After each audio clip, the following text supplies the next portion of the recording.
நீ ஒரு ஹிட்லர், மக்களால் கண்டிக்கப்பட வேண்டியவர், முட்டாள் என்று வாய்க்கு வந்தபடி டொனால்டு ட்ரம்பை விமர்சித்தவர்தான் இன்றைக்கோ ட்ரம்பின் வலதுகரம். இனி உங்களை மிஸ்டர் வைஸ் பிரசிடென்ட் என்றுதான் அழைப்பேன் என்று ட்ரம்ப் சொல்லும் அளவிற்கு வளர்ந்து நிற்கிறார் இந்தியாவின் மாப்பிள்ளை. அமெரிக்காவின் துணை அதிபர் ஜேடி வான்ஸ் நேற்று சோசியல் மீடியாவை முழுமையாக ஆக்கிரமித்து இருந்தது ட்ரம்ப் பதவியேற்பு விழா. அதற்கு அடுத்தபடியாக இருந்தது தன் கணவர் துணை அதிபராக பொறுப்பேற்பதை கியூட்டாக ரசித்த ஒரு பெண்மணியின் வீடியோ தான். அந்த நபர் வேறு யாரும் இல்லை, இந்தியாவை பூர்வீகமாக கொண்ட அவருடைய மனைவி உஷா வான்ஸ். 3 குழந்தைகளுடன் வான்ஸ் தம்பதியினர் பதவியேற்பு மற்றும் அதைத் தொடர்ந்து நடந்த நிகழ்ச்சிகளில் பங்கேற்றது.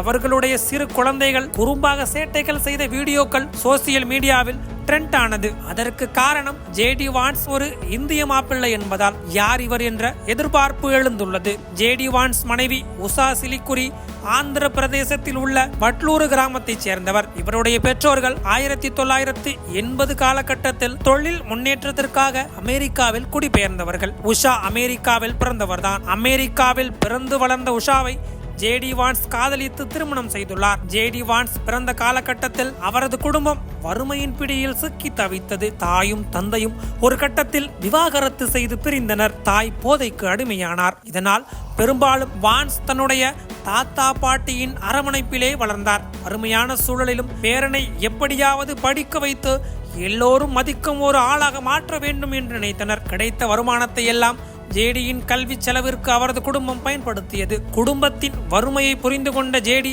வெறிகொண்டு படித்தார். அதனால் தன் பாட்டியின் மீது நீங்காத தனிப்பட்ட ஒரு அன்பை கொண்டிருந்தார் வான்ஸ். பள்ளி படிப்பை முடித்த அவருக்கு US மெரைனில் இடம் கிடைத்தது. எழுத்தின் மீது அதீத ஆர்வம் கொண்டிருந்த ஜேடி 2005ஆம் ஆண்டு ஈராக் போரில் பங்கேற்க அனுப்பப்பட்டார். அவருக்கு அங்கிருந்து செய்திகளை சேகரித்து அமெரிக்காவிற்கு அனுப்பும் பொறுப்பு வழங்கப்பட்டது. அதனை திறம்பட செய்து முடித்தார். வேலையை முடித்துக்கொண்டு அமெரிக்கா திரும்பியதும் ஓகியோ மாநில பல்கலைக்கழகத்தில் பட்டமும் ஏல் சட்டப்பள்ளியில் சட்டத்துறை பட்டமும் பெற்றார். இதன் விளைவாக வழக்கறிஞரானார். இந்த பணியை செய்து கொண்டே எழுத்தாளராகவும் ஒரு பக்கம் செயல்பட்டு கொண்டிருந்தார். 2016ஆம் ஆண்டு ஹில்லி பில்லி எலேஜி, நெருக்கடியில் வாழும் குடும்பம் மற்றும் கலாச்சாரத்தின் நினைவுகள் என்ற புத்தகத்தை எழுதினார். இது மிகப்பெரிய ஹிட் ஆனது.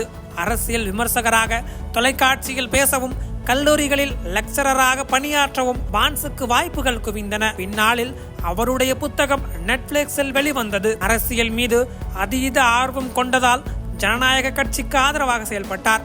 அந்த சமயங்களில் டொனால்டு ட்ரம்பை ஹிட்லருடன் ஒப்பிட்டு பேசியதன் மூலம் அமெரிக்கா முழுவதும் ஜேடி வான்ஸ் குரல் ஒலிக்க தொடங்கியது. 2016 தேர்தலுக்கு முன்பாக பேசிய வான்ஸ் அமெரிக்காவில் பணிபுரியும் வெள்ளையர்கள் அனைவரையும் ட்ரம்ப் இருளில் தள்ளிவிடுவார் என்று அஞ்சுவதாக பேசியிருந்தார். இவருடைய மனைவி உஷா வான்ஸும் ட்ரம்பிற்கு எதிரான நிலைப்பாட்டில் தான் இருந்தார். 2018ஆம் ஆண்டு அமெரிக்க செனேட் பதவிக்கான ரேஸில் முதலில் பங்கேற்றிருந்த வான்ஸ் பின்பு இது சரியான நேரம் இல்லை என்று அதிலிருந்து விலகிக் கொண்டார். இந்நிலையில்தான் ஓகியோ மாகாணத்தின் செனேட் பதவிக்கான தேர்தல் ரேஸில் குடியரசுக் கட்சியின் வேட்பாளராக களமிறங்கிய வான்ஸ் பொதுவெளியில் ட்ரம்ப் குறித்தான விமர்சனத்திற்கு மன்னிப்பு கேட்டார். 2002ஆம் ஆண்டு தேர்தலில் ட்ரம்பின் முழக்கமான மேக் அமெரிக்கா கிரேட் அகைன் என்ற கொள்கையை வீரியமாக கையில் எடுத்த வான்ஸ் ஓகியோ மாகாணத்தில் வெற்றியை தன்வசப்படுத்தினார். அதன் காரணமாக குடியரசுக் கட்சியின் முன் வரிசையில் வான்ஸுக்கு இடம் கிடைத்தது. இச்சூழலில் ட்ரம்பை முதலில் எதிர்த்த ஜேடி வான்ஸ் பின்னர்